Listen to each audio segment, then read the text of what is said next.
ఏపీకి అన్యాయం చేసిన కేంద్రంపై తమ పోరాటం సాగుతుందన్నారు ఎంపీ నిమ్మల కిష్టప్ప. దేశంలో ఎన్నడూ ఎక్కడా లేని విధంగా ఇచ్చిన నిధుల్ని కేంద్రం వెనక్కి తీసుకోవడం ఏపీ విషయంలోనే జరిగిందంటూ మండిపడ్డారు. ప్రత్యేక హోదా సాధన పోరాటంలో ఎవరు వచ్చినా కలుపుకుపోతామంటోన్న నిమ్మల కిష్టప్పతో మా AP bureau chief Ramarao face to face. Vote on account budget సమావేశాలు ప్రారంభమవుతున్న తరుణంలో ఈ సమావేశానికి ప్రాధాన్యత ఏర్పడింది. తెలుగుదేశం పార్టీ వ్యూహం ఏమిటి అనేది కూడా ఎంపీలతో చర్చించి ముఖ్యమంత్రి చంద్రబాబు నాయుడు మరికొద్దిసేపట్లో ఖరారు చేయబోతున్నారు. మనతో మాట్లాడేందుకు హిందూపురం ఎంపీ నిమ్మల కిష్టప్ప గారు ఉన్నారు. సరే, ఏం చేయబోతా ఉన్నారు ఈ సమావేశంలో? పోయినసారి అయితే మీరు సమావేశాలన్నింటినీ కూడా బాయ్కాట్ చేసి పార్లమెంట్ ఆవరణలో ఉన్న గాంధీ విగ్రహం ఎదురుగా మీరంతా కూడా నిరసన వ్యక్తం చేశారు. ఆ తర్వాత లోపలికి వెళ్ళిన తర్వాత మిమ్మల్ని సస్పెండ్ చేశారు. దాదాపుగా 5 రోజుల పాటు సస్పెండ్ చేశారు. పార్లమెంట్ సమావేశాలు ముగిసినాయి. మళ్ళీ ఓటాన్ అకౌంట్ బడ్జెట్ వస్తుంది. ఓటాన్ అకౌంట్ బడ్జెట్ అంటే వేస్ అండ్ మీన్స్లో చూసుకొని శాలరీస్కి వీటికి మినహా వేరేది ఉండదు. బట్ ఇప్పుడు ఏం చేయబోతున్నారు? మీ వ్యూహం ఎలా ఉండబోతుంది? అంటే చిట్ట చివరి రోజుల్లోనైనా ఓటాన్ బడ్జెట్ అయినా సరే మాకు జరిగినటువంటి అన్యాయాన్ని ఎండగట్టేటువంటి ప్రయత్నంలో మేము తప్పకుండా ప్రభుత్వం మీద పోరాటం చేస్తాం. కేంద్ర ప్రభుత్వం మీద ఆంధ్రప్రదేశ్ని చీల్చినప్పుడు విభజన చట్టం చేసినటువంటి సందర్భాల్లో ఇచ్చినటువంటి హామీలు ఎందుకు మీరు అమలు చేయరు అనేటువంటి దాంట్లో తప్పకుండా నిలదీస్తాం. ఇప్పటికే నిలదీస్తాం. దేశం యావత్తును ఒక దృష్టి మరల్చినాం. ఆంధ్రప్రదేశ్కి అన్యాయం జరిగిందని మిగతా అన్ని రాజకీయ పార్టీలు మాట్లాడేటువంటి పరిస్థితిని కల్పించినాం. ఈరోజు అన్ని పార్టీలు కూడా ఏమవుతుందండి, వాళ్ళకి ఇచ్చిన హామీని ఎందుకు నెరవేర్చలేరండి అని చెప్పినటువంటి అడిగే పరిస్థితి అన్ని రాజకీయ పార్టీల్లోనూ ఆ చలనం కలిగింది. కాబట్టి ఈ చిట్ట చివరిలో కూడా మా ప్రయత్నంలో తప్పకుండా సఫలీకృతులం అవుతాం.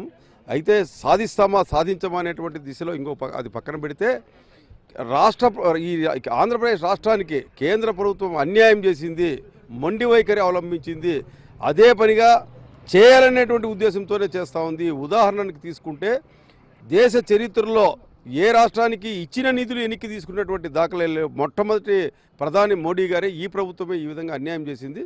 ఇది యావత్తు భారతదేశాన్ని ఆకట్టుకునే విధంగా మాకు జరిగిన అన్యాయాన్ని వాళ్ళందరికీ తెలియపరిచే విధంగా మా ప్రయత్నాలు ఉంటాయి. అయితే 1వ తేదీన ప్రత్యేక హోదా సాధన సమితి బంద్కు పిలిపించింది ఆంధ్రప్రదేశ్లో. అక్కడ కేంద్ర ప్రభుత్వం పెట్టే బడ్జెట్లో ఆంధ్రప్రదేశ్కు ప్రతిసారి కూడా అన్యాయం జరుగుతుంది. ఈసారి కూడా అటువంటి పరిస్థితి ఉంది. అందువల్లనే ఆంధ్రప్రదేశ్ ప్రజల నిరసన ఏమిటనేది కూడా మేము తెలియజేస్తాము అని చెప్పి సాధన సమితి వచ్చి సీఎం గారిని కూడా కలిసి వెళ్ళింది. మాకు మద్దతు ఇవ్వండి అని చెప్పి అడిగింది.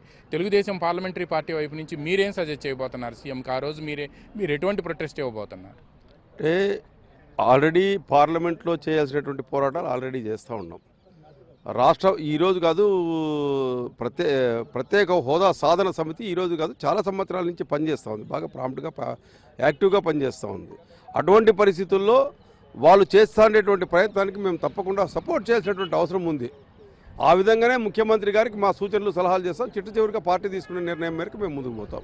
అయితే ఒకటి కీలకమైన అంశము, ఒక అంశం చెబుతున్నారు ఏమిటంటే హోదా సాధన సమితి ఇచ్చే పిలుపుకి మీరంతా కూడా స్పందించాలి అని చెప్పి అన్ని పార్టీలను కూడా కలిశారు. But what about Telugu Desam? నేననేది ఏమంటే ఈరోజు ప్రత్యేక హోదా సాధించే దాంట్లో ఎవరు ముందుకు వచ్చినా మనం తప్పకుండా, ఇప్పుడు గతంలో మనం ఒకసారి ఆలోచన చేస్తే జగన్మోహన్ రెడ్డి మీరు ప్రత్యేక హోదా కోసం మీరు అవిశ్వాస తీర్మానం పెట్టండి, మేము మద్దతు ఇస్తాము, అవిశ్వాస తీర్మానం పెట్టండి, మద్దతు ఇస్తామని చెప్పిన తీరా అవిశ్వాస తీర్మానం పెట్టిన తర్వాత 126 మంది ఎంపీలమంతా ఏకతాటి మీద నిలబడి దేశంలో ఉండేటువంటి అన్ని రాజకీయ పార్టీలు ఒక తాటి మీదకి వచ్చి ప్రత్యేక హోదా ఇతర డిమాండ్ల మీద మేము పోరాటం చేస్తూ ఉంటే కేవలం 5 మంది ఎంపీలు మాత్రం ఎక్కడో దూరంగా నిలబడి నినాదాలు ఇవ్వడం ఎంతవరకు కరెక్ట్ ఆలోచన చేయండి. అంటే మీరు కలిసి వచ్చేటువంటి పరిస్థితి కనపడిందా? అటువంటి పరిస్థితుల్లో ఈ విధంగా చెప్పేది ఒకటి చేసేది ఒకటి చేస్తున్నటువంటి జగన్మోహన్ రెడ్డికి వైఎస్ఆర్ పార్టీతో మేము కలసాలా వద్దనేటువంటిది ఈ మీటింగ్లో నిర్ణయం. ఈవీఎంల మీద కూడా ఎజెండాలో పెట్టారు. దాన్ని ఏం చేయబోతున్నారు? బ్రదర్, అది ఈవీఎంలు ఈ రోజు కాదు, ఏ రోజు చెప్పారు. ఒక్కసారి మనం ఆలోచన చేస్తే పేపర్ బ్యాలెట్లో ఇన్వాలిడ్ ఓటర్ అనేది ఉంటుంది. ఎప్పుడు కూడా 8, 9 ఒక తీసుకుంటే 8, 9, 10, 20 రకరకాలుగా ఒక్కొక్క బూత్లో ఒక రకమైన ఇన్వాలిడ్. దీంట్లో ఎక్కడైనా ఇన్వాలిడ్ ఓటు కనపడుతుందా అంటే ఒక్కొక్క బూత్లో 8, 10 ఓట్లు లక్కీ ఓటు పడతా ఉంది అని అంటే అది ఎవరికి పడుతుందో తెలియకోకుండా పడిపోతుందంటే అది ప్రజాస్వామ్యంలో అది కరెక్ట్ కాదు. కాబట్టి ఎవరికి వేస్తాడో అది వేయాలి. ఒకవేళ అమాయకంగా ఓటు వేసేటువంటి వాళ్ళది అది గతంలో ఇన్వాలిడ్ అయ్యేది. ఇప్పుడు ఆ ఇన్వాలిడ్ ఓట్లేదు. ఆ ఇన్వాలిడ్ ఓట్ లేకపోవడం వల్ల లక్కీ ఎమ్మెల్యే వస్తున్నాడే తప్ప ప్రజాస్వామ్యం ఎమ్మెల్యే రావడం లేదు. 2000, 3000 గెలిచేవన్నీ కూడా లక్కీ ఎమ్మెల్యే అవుతాడు లేదా లక్కీ ఎంపీ అవుతా ఉన్నాడు. కాబట్టి ప్రజాస్వామ్యంగా గెలిచేటువంటి వ్యక్తులు రావాలా. ఈవీఎంలు కరెక్ట్ కాదు. ఒకవేళ ఈవీఎంలు పెట్టినా మేము వేసిండే పార్టీకి, మేము వేసిండే గుర్తుకి ఓటు పడిందా లేదా అనేటువంటిది తెలుసుకునే విధానం ప్రవేశపెట్టాలి. థ్యాంక్ యూ వెరీ మచ్ అండి. ఇది చూస్తున్నాం హిందూపూర్ ఎంపీ నిమ్మల కిష్టప్ప గారి అభిప్రాయం. అయితే రెండే అంశాలు స్పష్టంగా చెబుతున్నారు. ప్రత్యేక హోదా సాధన సమితి చేస్తున్న పోరాటానికి మేము మద్దతు ఇస్తాము అని కూడా, అది ఎలా మద్దతు ఇవ్వాలనేది సీఎం నిర్ణయిస్తారని చెప్తున్నారు. ఇక ఈవీఎంలకు సంబంధించి కూడా తమ వైఖరి మొదటి నుంచి ఎలా ఉందో ఇప్పుడు కూడా అదే వైఖరిని స్పష్టం చేస్తాము అని కూడా ఆయన చెబుతూ ఉన్నారు. అయితే ఈరోజు తెలుగుదేశం పార్లమెంటరీ పార్టీ సమావేశంలో విధానపరమైన కీలకమైన నిర్ణయాలు, పార్లమెంట్లో అనుసరించాల్సిన వ్యూహంపై కూడా తమకు సీఎం దిశానిర్దేశం చేస్తారు. అందుకు అనుగుణంగా తెలుగుదేశం ఎంపీలు ఢిల్లీలో వ్యవహరిస్తామని కూడా ఆయన చెప్తున్నారు. వీడియో జర్నలిస్ట్ తేజతో రామారావు, ఏబిఎన్ ఆంధ్రజ్యోతి, సీఎం నివాసం నుంచి. ఓవైపు అభివృద్ధి, సంక్షేమం, మరోవైపు కేంద్రంపై పోరాటం చేయడంలో చంద్రబాబు విజయవంతమవుతున్నారన్నారు MP Avanthi Srinivas. Vote on account budget సెషన్లో కూడా పోరాటం సాగిస్తామన్నారు. ముఖ్యమంత్రి చంద్రబాబు సూచనలతో ఎలా నిరసనలు తెలియజేయాలో నిర్ణయం తీసుకుంటామన్నారు. జరిగిన అన్యాయం గురించి పార్లమెంట్లో గళమెత్తడం, ఎత్తిన తర్వాత చాలాసార్లు స్పీకర్ గారు మమ్మల్ని బెదిరించడం, మీరు కనుక గొడవ ఆపకపోతే సస్పెండ్ చేస్తానని. దేశ చరిత్రలో ఎప్పుడు లేని విధంగా 45 మంది ఎంపీలని సస్పెండ్ చేసి వాళ్ళు బిల్లులు పాస్ చేస్తున్నారు. మరి మమ్మల్ని సస్పెండ్ చేసినా హౌస్లో సస్పెండ్ చేయగలరు కానీ ప్రజా హృదయాల్లో సస్పెండ్ చేయలేరు. తప్పనిసరిగా ప్రజాక్షేత్రంలో రోజు మేము తిరుగుతున్నాం. ఈ విభజన చట్టంలో ఉన్నటువంటి హామీలు ఏమవుతున్నాయో, అది విశాఖ రైల్వే జోన్ కావచ్చు, కడప స్టీల్ ప్లాంటు, రాజధాని నిర్మాణ నిధులు, లోటు బడ్జెట్, ఇవన్నీ కూడా ఇచ్చే ప్రత్యేక హోదా, ఇవన్నీ ఇచ్చే వరకు కూడా కేంద్రం వదిలిపెట్టే సమస్య లేదు. రేపు జరగబోయే సమావేశాల్లో కూడా మళ్ళీ మా నిరసన గలం తెలియజేస్తాం.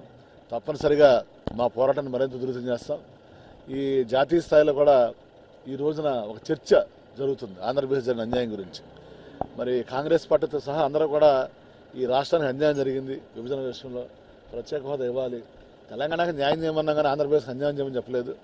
కాబట్టి తప్పనిసరిగా ఈ రాష్ట్రానికి ఏమైతే ఆనాడు పార్లమెంట్ సాక్షిగా ఏమైతే హామీలు ఇచ్చారో ఆ హామీలు నెరవేర్చాలి.